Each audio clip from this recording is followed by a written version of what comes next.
The National Broadcasting Company presents Joel McCrea in Tales of the Texas Rangers. Tonight, transcribed from Hollywood, another authentic reenactment of a case from the files of the Texas Rangers.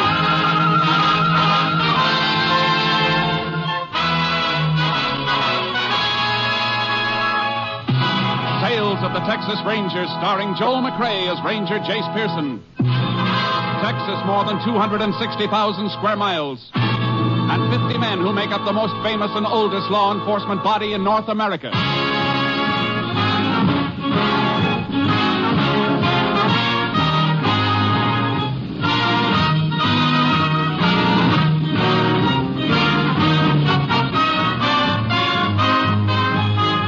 Now, from the files of the Texas Rangers come these stories based on fact. Only names, dates, and places are fictitious for obvious reasons. The events themselves are a matter of record.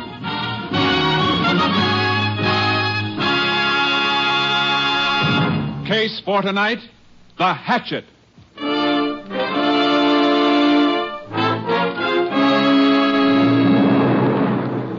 It is 8:30 a.m., Sunday, May 16th, 1941. The Halleck family of Rock Point, Texas, is preparing to leave for church.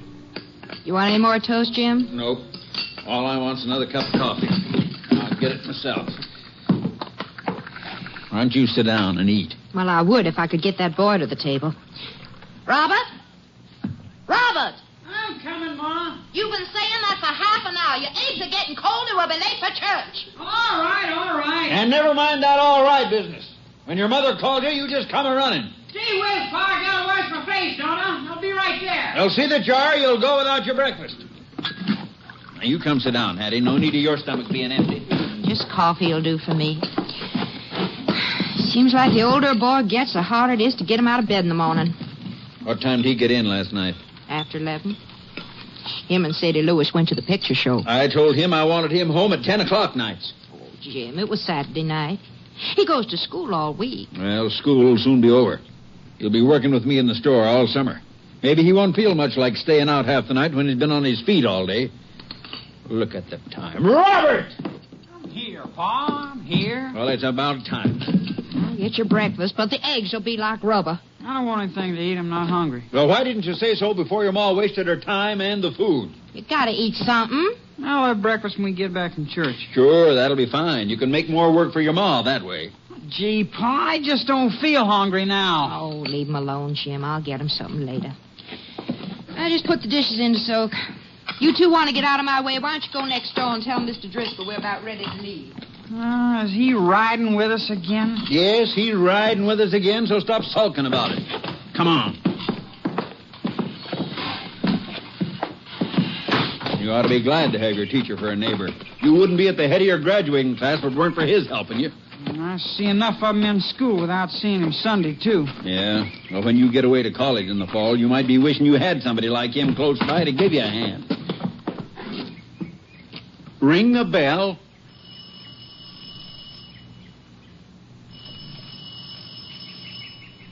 He don't answer. Maybe he went on. He'd have told us. And I didn't hear his car. Come on, maybe he's out in the back. Mr. Driscoll! That's funny. Run up the back steps and take a look in the kitchen window. Oh, why don't we just go without him? Will you do like I tell you? Okay.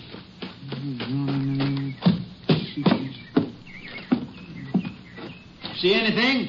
No, he ain't. Pa! Pa! What is it, son?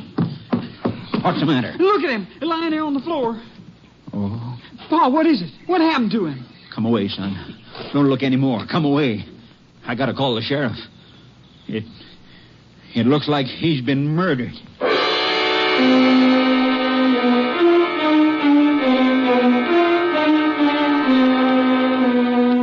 Sheriff Alvin Jeffers took one look at the scene of the crime and put in a call for the assistance of the Texas Rangers. Ranger Jace Pearson was assigned. Mighty bloody job, Jace. No weapon in sight. Nope. Judging by the marks, though, it was something with two edges, one blunt and one sharp. Probably a hatchet, Sheriff. Either that or 2 weapons. It's possible, but not likely. You say the JP's been here? Mm-hmm. As soon as we're finished, the body will be moved into the funeral home for autopsy. Establish time of death. That'll help.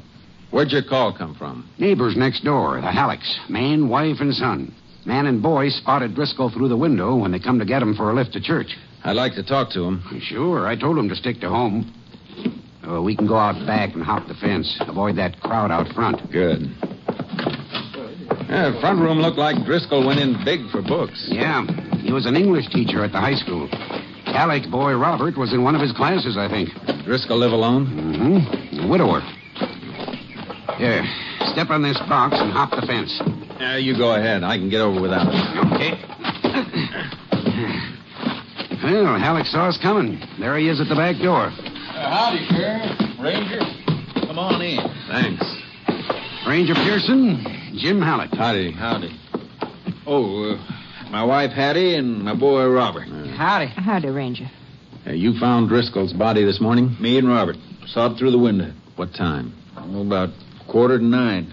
That's when we always leave for services. Oh, Jace, I ought to call my office. Have the funeral home come for the body now. All right, go ahead. Mind if I use your phone, Halleck? Help yourself. I'll show you where it is, Sheriff. Oh, you'd better stay, Robert. Okay. You and your dad found the body. Would you mind, Mrs. Halleck? Not at all. In here, Sheriff. Thank you. Either of you see Driscoll yesterday or last night? We both saw him outside last night, a little after 6. I was coming home from the store. I sell groceries. Robert was outside waiting for me so he could take the car. Big date, huh? Yeah. What was Driscoll doing? Digging a flower border on his lawn. You talked to him? Just called to him after Robert took the car and drove off. Asked if he planned on riding to church with us. No sense taking 2 cars when neighbors are going to the same place. I see. That all? That's all. You didn't hear anything during the evening or the night? Nope. Me and Hattie turned in a little after 9. How about you, Robert? What time did you get home? What time did you get home? You can tell him I know you was late. Your mother heard you come in. A little after 11. Where were you? To a picture show with Sadie Lewis. What did you see? I don't remember the name of it. Bing Crosby's in it. Jace, you going to be much longer? Oh, no, Sheriff. Why? I spoke to my office. One of my deputies got a report. Rancher named Finney chased somebody off his place with a shotgun last night. Doorbell, Hattie. I'm going. Did the deputy think the report might have anything to do with the Driscoll's murder? Who knows? Fella Finney saw was doing something around a cattle tank, though. Good place to get rid of a weapon. Cattle tanks have been used before. Well, maybe we ought to go out and take a look. Yeah. Robert?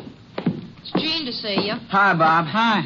Hi, Mr. Halleck, Sheriff. Hello, Gene. Gee, I just drove in to see if Bob wanted to go out to the shack and camp, and I saw that crowd in front of next door. Somebody killed old man Driscoll, huh? Yeah, I can't go with you today. Well, yeah, guess not. Well, you helping the sheriff, Ranger? We're helping each other. Well, boy, I sure hope you catch that guy.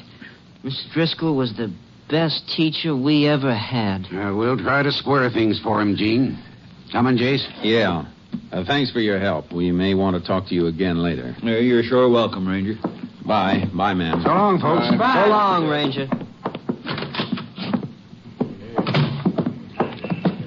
Who was that kid, the one who just came in? You mean Gene? No, name's Gene McCready. Pal of Robert's. They go to school together. Why? Just wondering. Robert Halleck ever give any of you any trouble around here? Yeah, we'll take my car. No, he's a good kid. Why? I just got a feeling he was covering up for something, that's all. Like what? If I knew that, I wouldn't be wondering about it. How far to Finney's place? Turn off to the right about 6 miles out. Just this side of the Lewis place. The Lewis place? Well, Robert Halleck says that he was out at a movie last night with a girl named Sadie Lewis. Yeah, she lives out there. Mike Lewis' daughter. Only 15, but a big girl for her age. Lewis watches her like a hawk. I'd like to stop by the Lewis place and talk to that girl. Okay, we can go out there after we check at Finney's.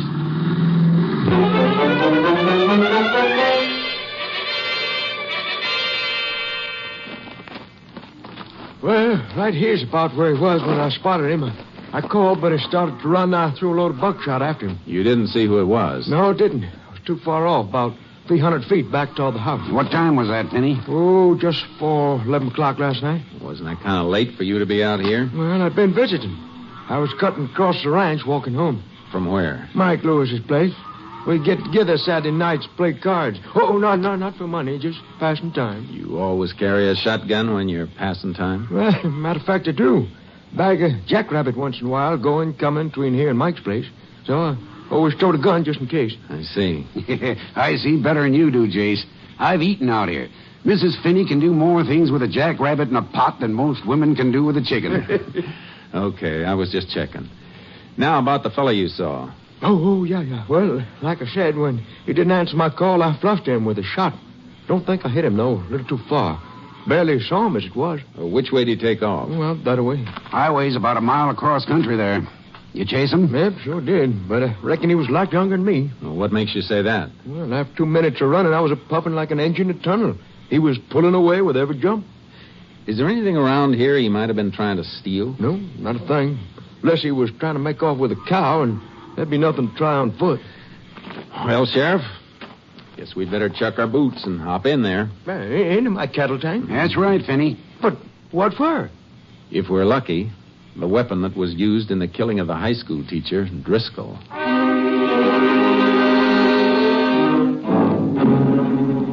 The cattle tank was big. The bottom was covered deep with a couple of inches of oozing mud and slime.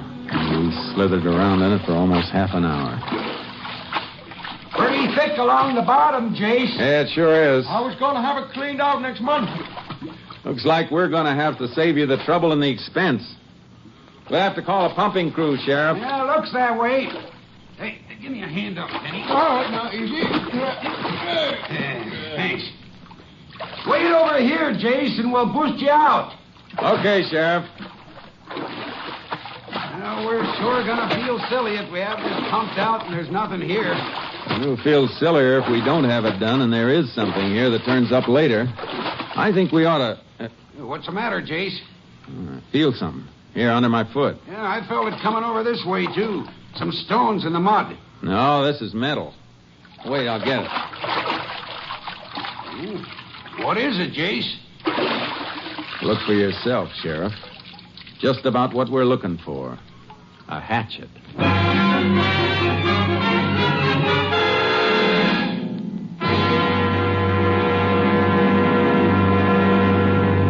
You are listening to Tales of the Texas Rangers, starring Joel McCrea as Ranger Jace Pearson. We continue now with tonight's case, The Hatchet, an authentic story from the files of the Texas Rangers. It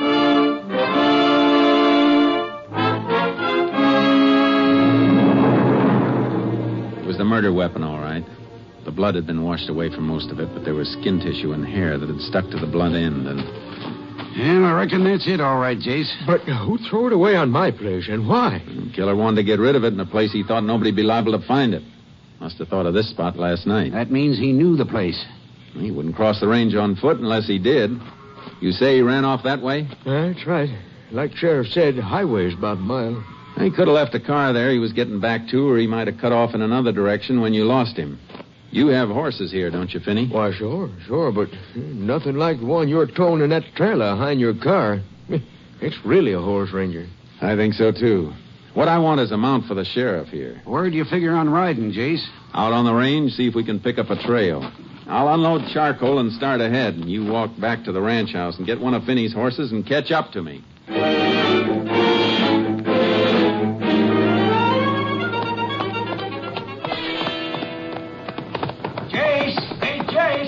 I'll wait for you, Sheriff.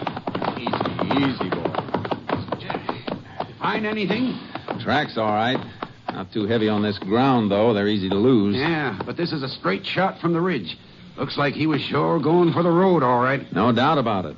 If he left a car there, we might be able to find some tire marks where he parked. Afraid you're going to be stymied there, Jace. Why? County just worked the roads over. Shoulders are all fresh gravel. Oh? What's the shortest way to the Lewis Ranch? Go back for the car or keep riding? Yeah, we'd save a little time going back for the car, not much. Well, charcoal's full of run. Let's give him a chance for a workout. Come on. Yeah.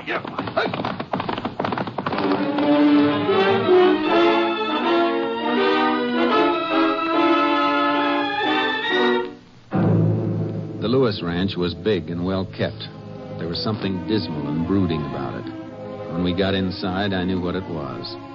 It was as though the place were reflecting the personality of the heavy-browed man who owned it. So you want to see my daughter, huh? That's right. What about? Just want to ask her where she was last night? She was into the movie house with Robert Halleck. We'd like a little more information than that, Mike. The ranger... I know everything my daughter does. I can tell you anything you want to know. That may be so, Mr. Lewis, but we still want to see her. That's an official request. I'll call her. Sadie! Come into the house. Into the parlor. Oh. I didn't know anybody was here. Sheriff and the ranger want to talk to you. They don't think you and Robert was at the show last night. Nobody said that. You don't Lewis. have to say it. Look, if you can't keep out of this, you can take your mind-reading act into another room until we're finished. It'd be better if you didn't interfere, Mike. Go ahead, ask. Maybe I'll be interested in the answers, too. Sadie, don't be nervous. Just tell the truth. Were you with Robert Halleck last night? Yes. Where'd you go? We went... Where did you go? To the movie. Remember the name of the picture? The new one with Bing Crosby. You saw that with me a month ago when I took you to Sweetwater. I saw it again. There's no other show to see in town, is there? Robert brought you the ticket stubs, didn't he, Pa? Brought you the ticket stubs? That's right, Ranger. Brought me the stubs. When my daughter's supposed to be someplace, I want to make sure she's there. I'm not gambling on being fed any lies. No, I can see that. You're not gambling that your girl might tell you the truth either, given the chance. Reckon the law's got nothing to say about that. I reckon not. Let me have that package, Sheriff. Yeah, here. What's in it? Just something I want you to look at. Hatchet. Yeah. You ever see this before? No. How about you, Sadie? You ever see this before? No, sir, I never. Why are you asking us about it? Just routine. This is the weapon used to kill Driscoll, the high school teacher. All right, Sheriff. Wrap it up again. Let's go. Sorry to have bothered you, Mr. Lewis. Yeah. You ready, Sheriff? Yeah. Goodbye, Mike. Sadie. Bye. Sadie, you been lying to me? Answer me! Yeah, looks like Sadie's in for a rough time, Jace. And she wasn't telling the truth. He knows it. Her story ties in with Robert Halleck's, Jace. I know. Oh. It'll be dark by the time we get back to Finney's place. Movie house open tonight? Sure. Why? I want to talk to the manager.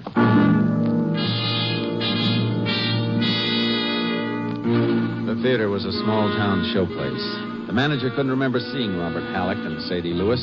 He referred us to the ticket taker. The ticket taker turned out to be Robert Halleck's pal, Gene McCready. Come on, Gene, talk up. Was Robert here for the show last night, or wasn't he? I don't know. He's your best friend, and you were on the door last night. If he came in, you saw him. Yeah, he was here. Did he stay for the whole show? No. No, he didn't stay for any of it. How do you know? Did you see him leave before it was over? Well, he didn't even go in. He just stopped by to get a couple of ticket stubs from me. So that's it. Why didn't you tell us that right off? Because I promised Bob that if anybody asked, I'd say him and Sadie was here. Well, why would anybody ask? Bob thought Sadie's father might. He's asked me before when they were supposed to be here. Well, I guess that's what we wanted, Jace. Yeah, it's part of it, not all of it. Gene, I want you to forget that I asked you anything. Understand? Yes, sir. Let's go, Sheriff. I guess we better pick up Robert Halleck and the Lewis girl, Jace. Not yet. All we know is they didn't see the show. That isn't enough. Don't see why not. This wasn't just a transient thing. Driscoll didn't have no enemies, unless it was one of his pupils hated him. We can narrow it down to one student, though. Not until we've checked on all of them. I'm going to sleep on this tonight. When school opens tomorrow, I'm going out there.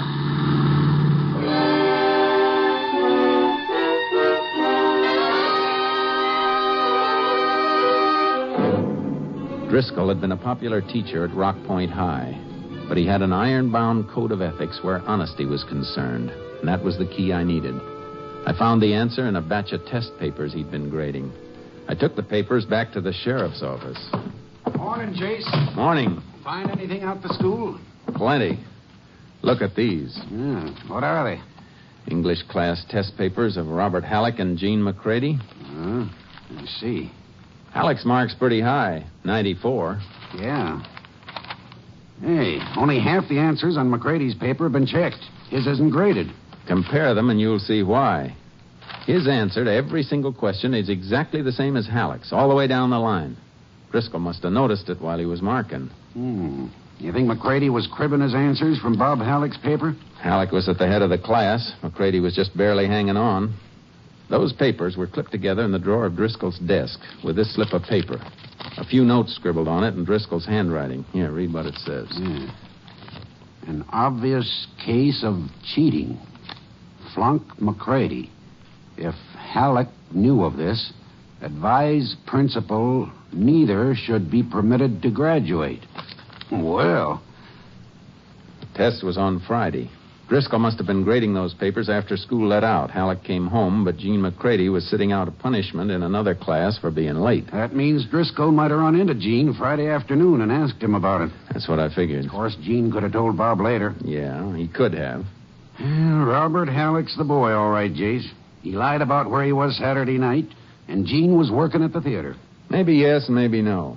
You get the autopsy report yet? Oh, yeah. Came in this morning. What time did Driscoll die? Between 9:30 and 10:30 Saturday night. Then we can't eliminate Jean McCready. Why not? He starts taking theater tickets at 6:30, but the box office closes at 9 when the main feature goes on again. He's got nothing to do after that. His work's finished. Well, I didn't think of that. You better give me the hatchet, Sheriff. I'll need it. Sure. Got it locked in the drawer here. What's your plan? You go out to the school, get Bob Halleck, and bring him to his father's store. I'll meet you there. Would you want Jean McCready, too? He's not in school. He's supposed to be home sick. We can pick him up later. I don't want him and Robert together.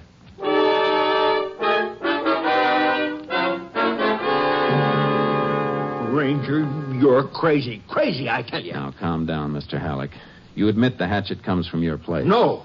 A minute ago, you said it did. Well, it disappeared. Months ago. It was lost. It got lost again in a cattle tank. Where's your car? Out back. Through that door. All right, let's look it over.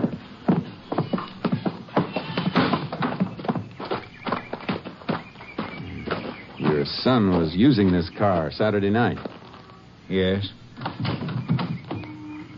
Why? What are you looking for? Hatchet had to be carted away from Driscoll's, and there was blood on it. I'm looking for a stain. Well, you don't see any, do you? No, but I see a spot on the front seat that's cleaner than the rest. You smell that? It's been rubbed with gasoline. Ranger, you're wrong. You gotta be wrong. My kid wouldn't do a thing like that. Out here, Robert. Now, here we are, Chase. Pa, what's the matter? Why'd they take me out of school? Son, whatever you've done, me and your ma'll stand by you. Now, tell them the truth. You were at the show Saturday. Tell them you were. How about it, Robert? Jean said you just dropped by to pick up ticket stubs. I wasn't at the show. Why didn't you tell me? Why? I couldn't. Because of Sadie's father. He'd kill her. You better tell us what happened, boy. Why, I picked up Sadie in the car at 6:30. We went into the movie house to leave the car with Jean and get the stubs. You left the car with Jean? Yes. So it'd be around the theater in case Sadie's pa came by. Well, then what happened? Then we arranged for Jean to meet us out at the crossroads between the Lewis place and Finney's at 11 o'clock. So I'd have the car to take Sadie home. See, Ranger? He didn't have the car all the time. Go ahead, Robert. Where did you and Sadie go? We went for a ride with somebody who picked us up behind the theater. What do you mean by somebody? Who? Sadie's mother. What? Why, Sadie Lewis's mother is dead. No, she isn't. That's what Mr. Lewis tells everybody. They were divorced before he moved here with Sadie. Could that be true, Sheriff? Well, Jace, I don't know. Mike Lewis always said his wife died. She didn't. He just hated her, that's all. And, well, if he finds out Sadie's been seeing her, he'll beat her up. All right, Robert. I think you're telling the truth. There's something I want you to identify. This. Why, that's our old kindling hatchet. Where'd you see it last? Well, the shack. Me and Gene built a shack up in the woods last fall. We go camping up there. I built most of it because Gene, he was working part-time after school at Finney's ranch. That's right, Jace. Gene did work for Finney for a while. Come on, Sheriff. We'd better go pick him up.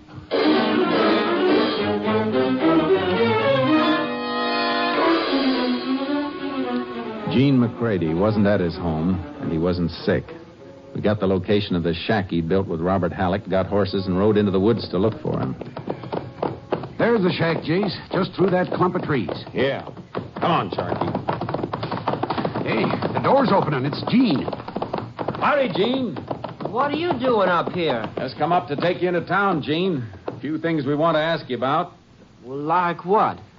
Like how you spent Saturday evening between the time you stopped taking tickets and the time you met Robert at the crossroad between the Lewis place and Finney's. Come on, Gene. I'll boost you up behind me. Well, can I get my jacket? It's inside. Go ahead. Hey, he don't look guilty, Jace. Not a bit rattled. I know. Well, we could be wrong, but you better give me your holster, Sheriff, if he's going to ride behind you. Yeah, I guess you're... Look out, Jace! Oh! You hit, Sheriff? No, but I hit him. He had a rifle in there. Stepped out shooting just as you leaned over. Oh, you hit me. Yeah. Let's see. There's a flesh wound through the side. I didn't want to hurt him, but Mr. Driscoll wasn't going to let me graduate, the old fool. All right, shut up and hold still till I fix this wound. Will he be all right, Jace? Yeah. I'm sorry I had to do that, shooting a kid. Yeah, but his being a kid doesn't make you bulletproof. And it didn't stop him from killing Driscoll. There. All right, Sheriff. Let's rig a litter and carry him in.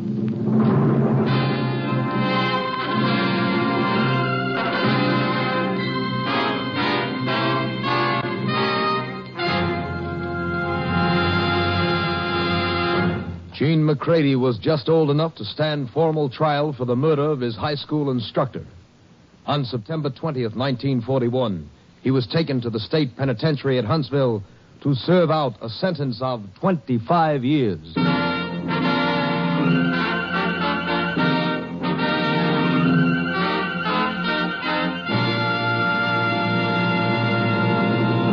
And here again is the star of our show, Joel McCrea.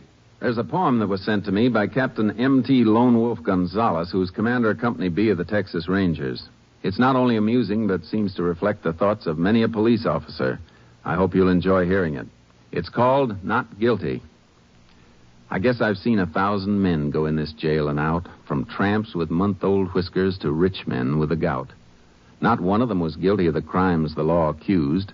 Seems they were all just victims of some officer's abuse. From the time the keys are rattled till they're locked up in the cell, their voices, though they differ from a whisper to a yell, the song is always just the same that everyone will sing. I don't see why they put me here. I haven't done a thing. Makes no difference what they've done or how mean the crime has been. When they're locked behind those prison bars, they're always free from sin.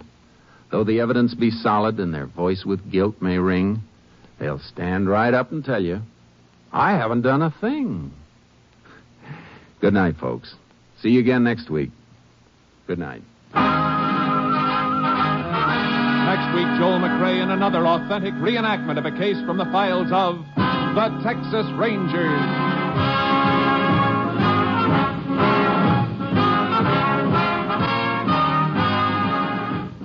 Joel McCrea is currently seen starring in the Universal International Technicolor production, Frenchie.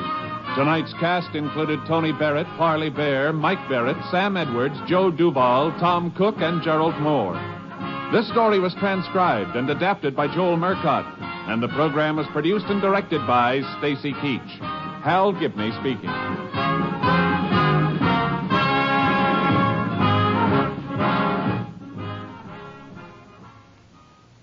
Three chimes mean good times on NBC. There's music, fun, and prizes Monday through Friday on NBC to help your busy morning along. Tommy Bartlett brings you Welcome Travelers. Walter O'Keefe MC's Double or Nothing. Clever quizmaster Bud Collier asks the questions on Break the Bank. Jack Birch presents Songs and Stories, and Dave Garroway with Melody and Humor. That's Monday through Friday on NBC. Now, hear the $64 question. 3 chimes mean good times on NBC.